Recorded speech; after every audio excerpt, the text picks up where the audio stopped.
Hello guys and gals, and welcome to another episode of Haunted Gaming. This time we take a look at a creepypasta called Follow Me, Free Me, an Earthbound creepypasta. I know we've done plenty of those, but this one looks like it's pretty good. It even comes with its own media. So sit back, relax, and let's see what Follow Me, Free Me has to offer.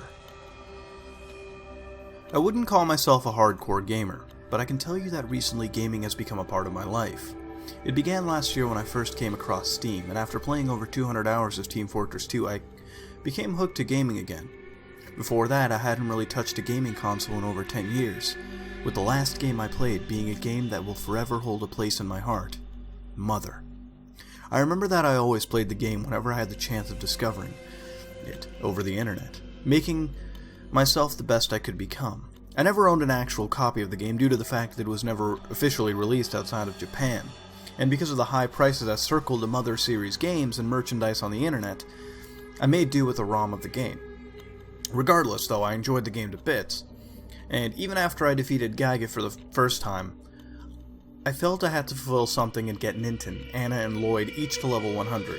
Needless to say, after over 40 hours of grinding on Mount Itoi, I had completed such tasks.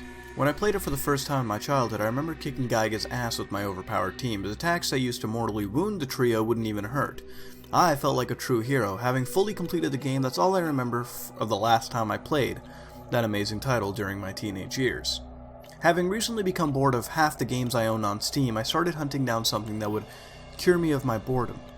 I eventually came across a game called Starbound, and all the memories of playing Mother came flooding back to me due to how similar the name was, due to the English translation of Mother, Earthbound Zero.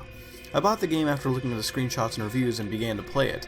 While I can say I thoroughly enjoyed it to bits, as I was a large fan of Terraria and Minecraft, I longed to play some good old Japanese RPG after the memories Starbound gave me. The most obvious thing that would have to have been was to have played the ROM I owned of the game. But I remember having always wanted to own an actual copy of the game in some form.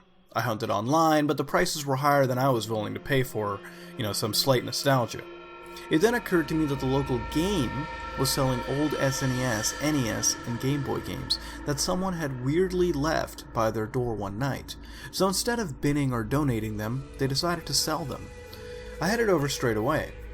When I arrived there, I noticed the area where the games were being sold was looking fairly bare. It seemed I had been beaten to it by the other retro fans from around here. I decided to look anyways, hoping that I may find some gem that the others missed. And that was when I saw it. A copy of Mother 1 and 2 hidden behind a Super Mario Bros. Box. I smiled, grabbed the box, and had a quick check just to make sure that the game was even there. And it was, along with the instructions booklet and other bits of paper that normally came with Game Boy Advance games. I took it to the counter and purchased it, and the woman who served me only asked £10 for it. That was a whole lot cheaper than the £50 they were going for on eBay, and sites like it. So I paid up and took the game home. Feeling happy to finally have a physical copy of Mother to love, even better, I could play Earthbound, the sequel that I never got a chance to play.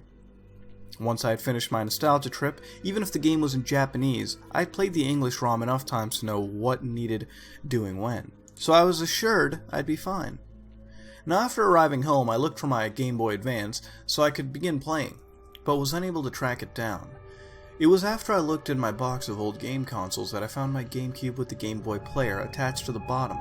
Feeling luckier than I already was, I assembled all the wires and a controller to play and plugged the GameCube in.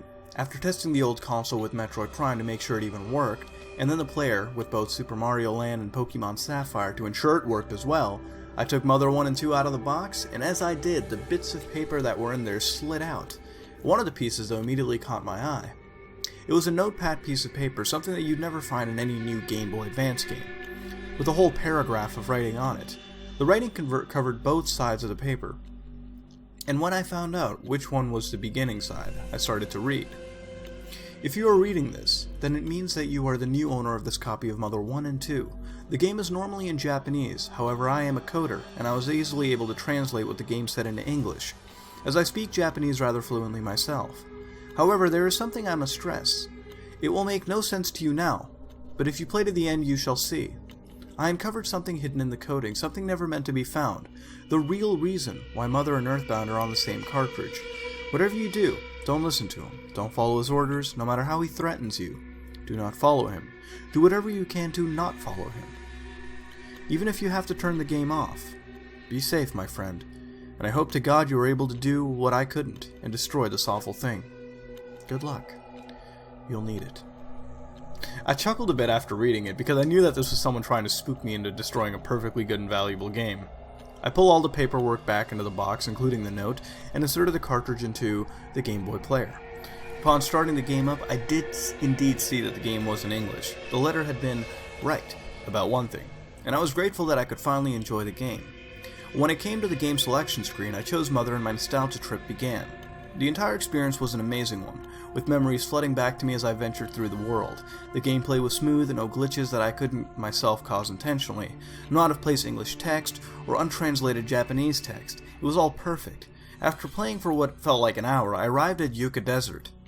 I followed the plot that commenced there, getting the melody from the cactus and flying in the plane, until I got the tank from the man who owned the plane and the tank.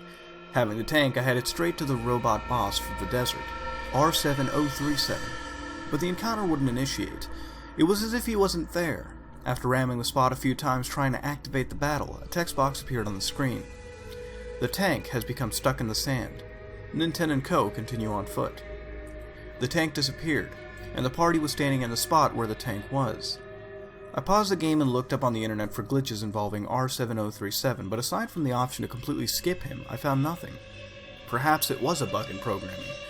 I wasn't convinced though, because if that was so, why did the tank become stuck in the sand? That never happened to me before, or in any walkthrough video I'd even seen. Nevertheless, I continued through the game.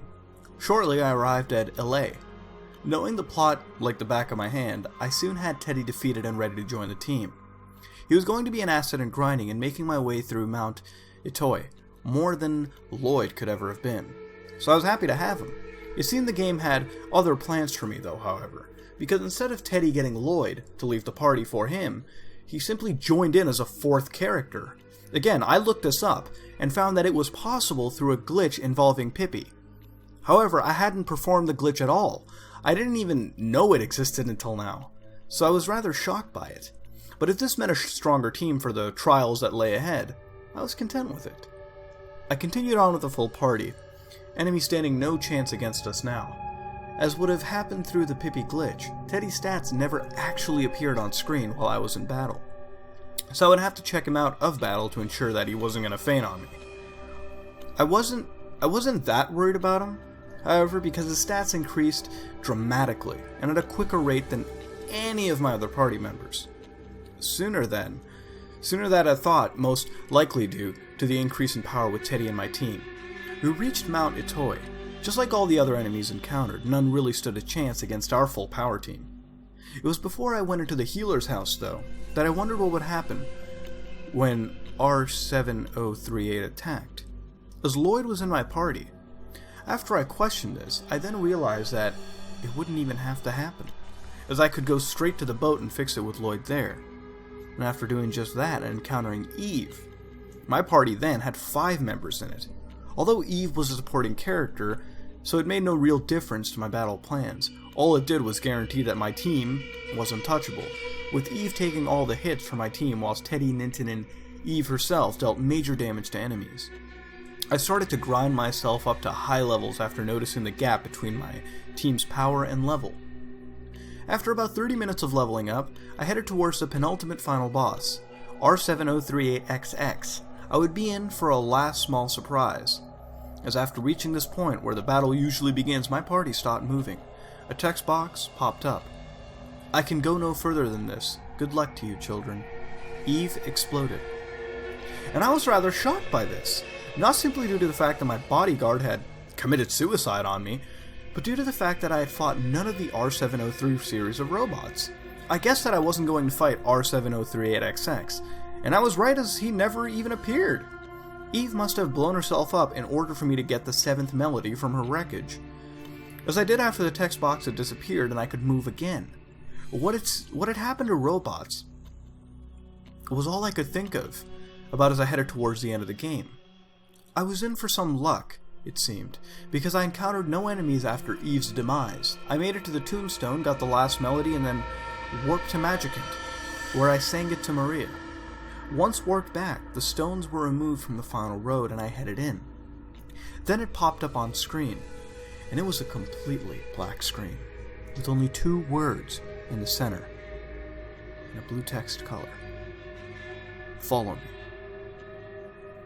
That was it, I thought. No one's going to believe me about this. I grabbed my high-quality camera, took a picture of the screen with the words on it. I then pressed the start button, and the screen disappeared. I was in the cave leading up towards Gyge. For completion's sake, I tried to go into the room where all the pods are with the people in, but when I tried, this black screen came up again. No. I was warped back to the start of the small cave. No matter how many times I tried to go in, the same message kept coming up.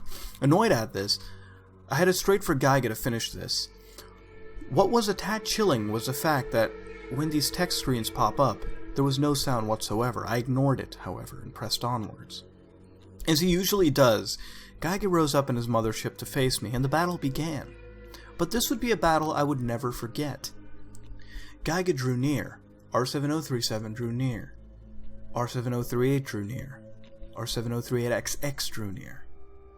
I had nothing to say. This was never meant to happen, not in any form. Not even a glitch could have caused the 4 most powerful bosses to appear all at once. I then realized why the robots had never appeared at their encounter points, aside from R7038, who for all I know, may very well have been waiting to ambush me at the healer's house. I instantly knew that this was a fight I couldn't win. Sure, I could sing to defeat Gyge, but with the 3 R703 class robots there, I'm not gonna get a chance. The following conversation ensued, and I took screenshots whenever I could. Ninten, you fool. You really think you could stand a chance against me? R7037 attacked Anna and knocked her out instantly, regardless of her high level. Trying to thwart the inevitable, just like your great-grandfather. R7038 attacked Lloyd and also knocked him out instantly. Nothing can stop us now, can't you see it? R7038XX attacked Teddy and knocked out my only other character aside from Ninten. Ninten, you alone, I may save you. Just you alone. Board our mothership with me. The game then gave me a yes or no option, and I instantly recalled the note and the warnings given. Don't follow him. I wasn't sure if the note was referring to this or something else, so I was unsure of what to pick out of fear of what would happen. Eventually I chose an option. I selected no, and R7037 attacked me for 1/3 of my health. You may wish to consider revising your choice of words. Again, I selected no. R7038 attacked me and left me on my last 1/3 of health. I wouldn't be so sure, Ninten. I selected no for the last time, and R7038XX attacked me. His hit left me at 1 health. There is no other option, Ninten. When the choice box popped up again, the only option was yes. I pressed it. Join me, Ninten. Together we shall rule the galaxy. The battle then ended. With my 4 opponents disappearing, there was no "you win" music or notification of my victory, just a black screen for 5 seconds with the white boxes on. The game then cuts back to the mothership leaving Mount Itoy, and my party was watching. I instantly noticed that Ninten was nowhere to be seen. The game cut to black for a final time. I sat there waiting for something to happen. Nothing. I reset the GameCube and the game started as normal. When it took me to the game selection screen, I couldn't see Mother as it was blacked out. My only choice on there was to quit or play Earthbound. Being as naive as I am, I selected Earthbound. I had seen many Earthbound walkthroughs before, so I knew I wasn't going through this completely blind. I was on the lookout for any other glitches that could occur after what happened in Mother. The first thing that was extremely noticeable was during the first 10 minutes of the game, during Buzz's speech. And in the future, all is devastation. Gygus, the universal cosmic destroyer, sent all to the horror of eternal darkness. And another was him, called Ninten. Similar to you, Ness, he was only a child, yet he was capable of untold evil. However, you must listen. I picked up the notepad paper that had the letter on it and reread it. Something never meant to be found. The real reason why Mother and Earthbound are on the same cartridge. Was this what he was on about? Why the 2 games were bundled together? I mean, I already discovered that Ninten had been mentioned in Earthbound, but what else would he influence in it? I pressed on. The rest of the game played out as normal, even though I was sure there would be other odd occurrences throughout.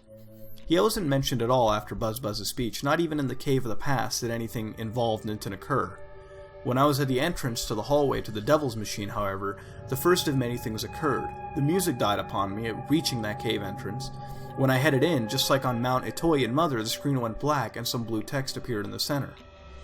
Free me. As soon as I saw this, I knew I was going to get a repeat of the Gaiga battle. After pressing start, I headed onwards towards Gaiga and Porky, the penultimate and final bosses of the game. Nothing unusual happened during the pre-battle cutscene, or during the Porky Devil's Machine battle. It was only when Porky turned off the Devil's Machine that things occurred differently. Instead of it transitioning from black to the second part of the Gaiga's battle, it instead showed a battle screen similar to the one used in Mother. However, there was no box to display my team stats, so I had a feeling that this was going to be more of a scene than a battle. The music that plays when you fight Gaiga and Mother started playing. To add to the feeling of ambience, two enemies emerged from the black background, and needless to say, I was rather shocked to see one of them. Gaiga drew near. Ninten drew near. Ninten was working with Gaiga? No, this wasn't true. How could this have been? How could he? I pushed aside my questions and let the sequence commence. It feels good to finally be free of that machine. I can breathe once again. What is this, Ninten? You don't know them either. Maybe Porky could have explained it if he didn't run away in fear. Are you here to prevent what I tried to do oh so long ago, children? The game gave me a yes or no situation. After what happened with Ninten, I knew, yeah, would most likely lead to my defeat. Still, I pressed it. Feeble-minded creatures, as always. The form of Gaiga's attack was inexplicable. Paula fainted. When the Paula fainted text appeared, Paula's ghost sprite appeared in a black box where my team stats would normally be. This occurred 3 times for each of my support characters until I was left with only Ness. Now do you see what happens to things that oppose me? Ninten, finish them off. I was expecting Ness to faint after that text appeared. Instead, the screen cut to the peak of Mount Itoy where you fight Gaiga. Anna, Lloyd, and Teddy were stood there, and I could hear the 8 melodies playing softly in the background. This lasted for about 30 seconds, and then the screen transitioned back to the fight. Ninten, I said finish him. No. What did you say to me? They freed me. What? I followed you, and now they freed me. I'll never do anything for you again, you twisted alien. It was at this time that Ninten disappeared from Gaiga's side. The game then made the sound of when someone joins your party, and the sprites of Ninten and Ness replaced those of the unconscious characters in the bottom box. I quickly realized that Gaiga must have forced Ninten to do his bidding after abducting him, and that Ninten despised doing his orders. He must have only gone with him to save his friends from a worse fate than being left alone on Mount Itoy. I also understood what the black screens with blue text on them represented. It was Gaiga, trying to manipulate the player into doing what shouldn't be done. By this point, however, the realization came a little too late into the game. The sequence had continued. If that is what you want, then die like a fool. The form of Gaiga's attack was inexplicable. Ninten fainted, Ness fainted. When they both fainted, the box that the set of sprites was in disappeared. I was expecting a game over screen, but the sequence continued. And now you, the puppeteer controlling these meager children, feel pain. The form of Gaiga's attack was inexplicable. Suddenly, the screen went white and the speaker started emitting a low humming sound. As it did this, my ears began to hurt. Stubborn and ignoring the pain, I pressed every button trying to get the screen to change, but it didn't. I wouldn't even have noticed that my ears were bleeding if it wasn't for the fact that blood was dripping down onto my controller and hands. Scared and shocked, I realized the only thing that could have done this would have been a sound coming from the speakers. It was at this time I noticed the screen go dark and a single red word appeared on the black background. Die. As soon as I took a screenshot of this, the sound instantly increased to max volume and a humming emitted from the TV made it unbearable to hear. My ears bleeding like there was no tomorrow and my nose beginning to as well. I fell on my knees in pain, crawling towards my GameCube. I tore out as many cables as I could until the screen and the sound had died. Relieved though, I lay my head down to rest and fell asleep. When I woke up, it was late at night. I took Mother 1 and 2 out of the player and stared at it for a bit before snapping the cartridge in half. I wasn't going to make anyone else go through that, nor was I, myself, going to do that again. I picked up my camera, checked that my evidence was still there. Thankfully all the images were safe and sound. I then checked my ears and nose in the bathroom mirror, and they had stopped bleeding. The spot where I'd fallen asleep had a puddle of dried blood around it, so I knew they had continued to bleed after I fell asleep. I cleaned myself up before scrubbing away the blood and throwing the 2 cartridge halves in the bin. I grabbed the box and all of its content, including the letter. I put them with my other games. Finally, I put the GameCube and the player away after quickly testing them both out again to ensure my frantic actions earlier hadn't broken it. And luckily they were fine. Even though I had already rested after stopping the game, I went to bed. The next day I headed to the hospital and told my doctor that my ears and nose had started to bleed due to a high-pitched sound my TV made the other day. He took a look at them and told me that I had slight ear damage and that my hearing wouldn't be completely 100% for a few weeks. Aside from recommending not listening to things on a high volume, there wasn't anything else he could do to help. Grateful for the advice, I headed home. Now I'm sure you're all saying things like, well, why hasn't anyone on starmen.net found this yet or told us? Or anything like that.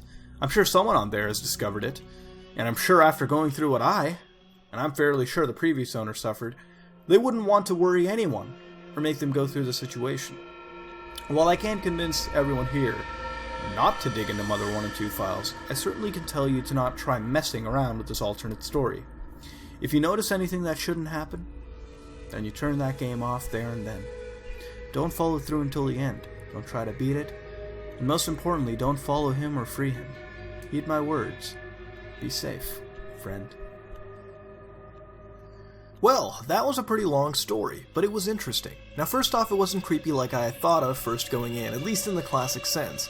Allow me to elaborate. If this was to occur in a legit copy, it seems technically feasible, and that's what makes it good in that sense. If you were to actually play Earthbound or Mother, and this were to happen, it wouldn't be like it's something from another game just tossed in here and forced, to, I guess, be creepy. Nothing was overblown to the point of making you cringe or feel totally out of place. Now, acquiring the game was a tad awful.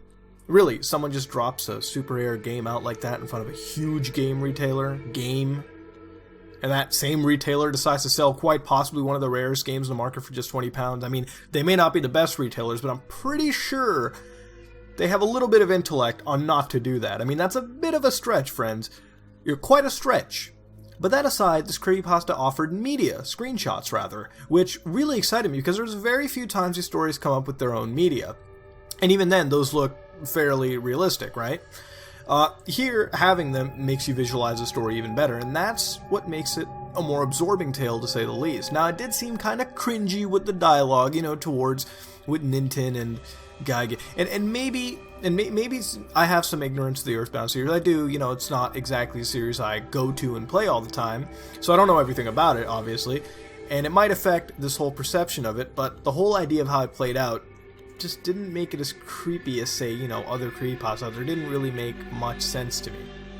But, I mean, sure, we saw die in red letters and I guess in some way these loud noises, which, I guess if they're loud enough they can make your ears bleed, but probably not as heavily as they're portrayed over here. My point is that the story itself, it doesn't seem like it fits overall well. I feel like it's a little too fanficky, but rather than just a creepypasta. But that being said, the story was fleshed out nicely. And although it's a little too lengthy, and I'm not going to keep you here for too long, this video's already gone for over 20 minutes, it's not enough to be a crime or something. It's a good story, and the use of media was very nice. All in all, I'd have to say, well done. Seems like we've done plenty of Earthbound creepypastas, we have, and this one is good. In the end, I do have to ask you what you'd rate it and what you'd change to make it better. This has been another episode of Haunted Gaming, and if you like what you saw, then please like, comment, and subscribe for more content. Dislike it if you dislike it. This is me, Mudahar, and I am out.